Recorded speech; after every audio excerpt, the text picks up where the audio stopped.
संस्कार। एक घर में तीन भाई और एक बहन थी। बड़ा और छोटा पढ़ने में बहुत ही तेज थे। उनके माँ बाप उन चारों से बेहद प्यार करते थे, मगर मझले बेटे से थोड़ा परेशान थे।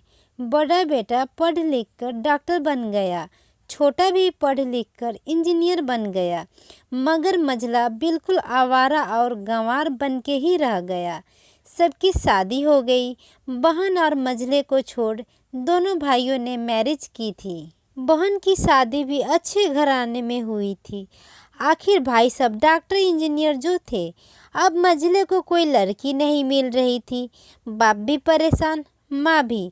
बहन जब भी मायके आती सबसे पहले छोटे भाई और बड़े भैया से मिलती, मगर मझले से कम ही मिलती थी, क्योंकि वह न तो कुछ दे सकता था और न ही वह जल्दी घर में मिलता था। वैसे वह दिहाड़ी मजदूरी करता था, पढ़ नहीं सका तो नौकरी कौन देता।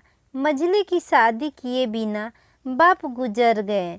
माँ ने सोचा कहीं अब बंटवारे की बात न निकले, इसीलिए अपने ही गांव से एक सीधी लड़की से मझले की शादी करवा दी। शादी होते ही न जाने क्या हुआ कि मझला बड़े लगन से काम करने लगा। दोस्त ने कहा, ए चंदू, आज अड्डे पे आना। चंदू, आज नहीं फिर कभी दोस्त। अरे तू शादी के बाद तो जैसे बीवी का गुलाम ही हो गया। चंदू, अरे ऐसी बात नहीं, कल मैं अकेला एक पेट था तो अपने रोटी के हिस्से में कमा लेता था, अब दो पेट है, आजकल और होगा। घर वाले नालायक कहते हैं मेरे लिए चलता है, मगर मेरी पत्नी मुझे नालायक कहे तो मेरी मर्दांगनी पर एक भद्दी गाली है, क्योंकि एक पत्नी के लिए उसका पति उसका घमंड, इज्जत और उम्मीद होता है।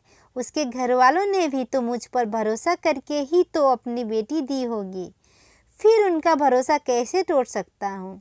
कॉलेज में नौकरी की डिग्री मिलती है और ऐसे संस्कार माँ बाप से मिलते हैं।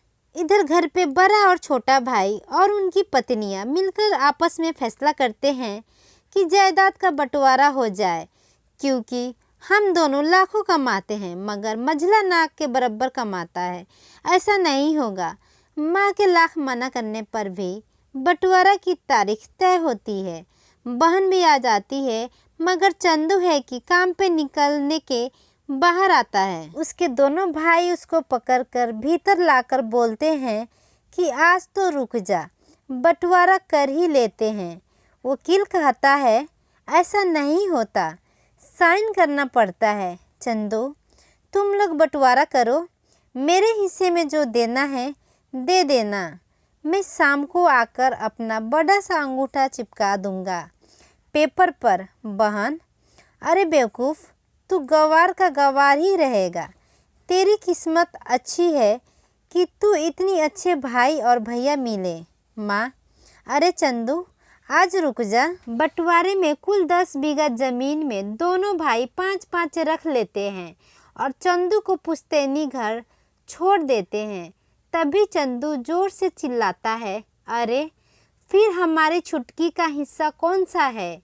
दोनों भाई हंसकर बोलते हैं, अरे मूर्ख, बंटवारा भाइयों में होता है और बहनों के हिस्से में सिर्फ उसका मायका ही है। चंदू, ओ, शायद पढ़ा लिखा ना होना भी मूर्खता ही है। ठीक है, आप दोनों ऐसा करो, मेरे हिस्से की वसीयत मेरी बहन छुटकी के नाम कर दो। दोनों भाई चकित होकर बोलते हैं, और तू? चंदू माँ की ओर देख के मुस्कुरा के बोलता है, मेरे हिस्से में माँ है ना। फिर अपनी बीबी की ओर देखकर बोलता है मुस्कुरा के, क्यों चंदूनी जी, क्या मैंने गलत कहा?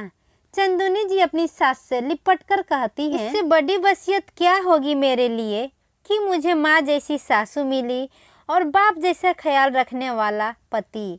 बस यही शब्द थे जो बंटवारे को सन्नाटा में बदल दिया।